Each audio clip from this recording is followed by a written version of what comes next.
ನೇರ ನಡೆನುಡಿಯ ಒಬ್ಬ ನಿಷ್ಠುರವಾದಿಂತನೂ ಕೂಡ ಹೇಳ್ಬೋದು. ಸದಾ ಬಡ ಜನತೆಯೊಂದಿಗೆ ಇದ್ದು ಸಮಸ್ತ ಹಿಂದುಳಿದ ವರ್ಗಕ್ಕೆ ನಾಯಕರಂತ ನಾವು ಹೇಳ್ಬೋದು.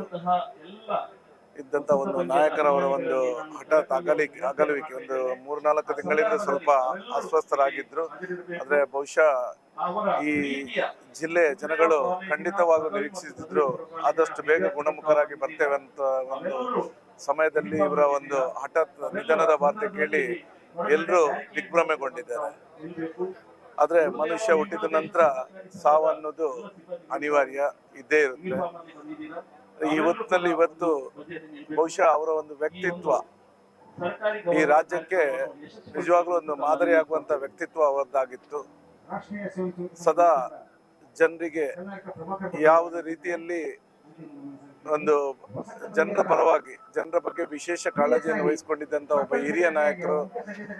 ಬಹುಶಃ ಇವರನ್ನು ಯಾವತ್ತೂ ಕೂಡ ಮರೀಲಿಕ್ಕೆ ಸಾಧ್ಯವೇ ಇಲ್ಲ. ಇಂಥ ಹೊತ್ತಿನಲ್ಲಿ ಇವತ್ತು ಎಲ್ಲರೂ ದುಃಖತಪ್ತರಾಗಿದ್ದೇವೆ. ಈ ಹೊತ್ತಿನಲ್ಲಿ ಏನು ಮಾತನಾಡ್ಲಿಕ್ಕೆ ಉಳಿದಿಲ್ಲ. ಬಹುಶಃ ನಮ್ಮೆಲ್ಲರ ಕಿರಿಯರ ಒಂದು ನಮಗೆ ಇವರ ಮಾರ್ಗದರ್ಶನ ಹಿಂದಿನಿಂದಲೇ ಇತ್ತು. ನಾವು ಇವರು ಮಾಡ್ತಿದ್ದಂಥ ಒಳ್ಳೆ ಸೇವೆಗಳನ್ನು ಮುಂದುವರಿಸಿಕೊಂಡು ಹೋದ್ರೆ ಬಹುಶಃ ಅದು ಅವರಿಗೆ ಕೊಡುವಂತ ದೊಡ್ಡ ಶ್ರದ್ಧಾಂಜಲಿ ಅನ್ನುವಂತ ಒಂದು ವಿಷಯವನ್ನು ನಾನು ಹೇಳಲಿಕ್ಕೆ ಇಚ್ಛಿಸ್ತಿದ್ದೇನೆ. ಖಂಡಿತವಾಗ್ಲೂ ಅವರು ಯಾವ ಇದರಲ್ಲಿ ನಮಗೆ ಮುನ್ನಡಿಯನ್ನು ಹಾಕಿಕೊಟ್ಟಿದ್ದಾರೆ, ಆ ಕೆಲಸವನ್ನು ನಾವು ಮುಂದಿನ ದಿನಗಳಲ್ಲಿ ಮಾಡ್ತೇವೆ. ಹಾಗೆ ಅವರ ಈ ಒಂದು ಹಠಾತ್ ಅಗಲುವಿಕೆಯಿಂದಾಗಿ ಅವರ ಒಂದು ಕುಟುಂಬದವರಿಗೆ ಹಾಗೆ ಅವರ ಅಭಿಮಾನಿಗಳಿಗೆ ಅವರ ಒಂದು ಈ ನಿಧನದ ಒಂದು ಇದನ್ನು ಭರಿಸುವಂತ ಶಕ್ತಿ ಪರಮಾತ್ಮ ಕೊಡ್ಲಿ ಅಂತ ಹೇಳಿ ನಾನು ಪರಮಾತ್ಮನಲ್ಲಿ ಬೇಡಿಕೊಳ್ತಿದ್ದೇನೆ.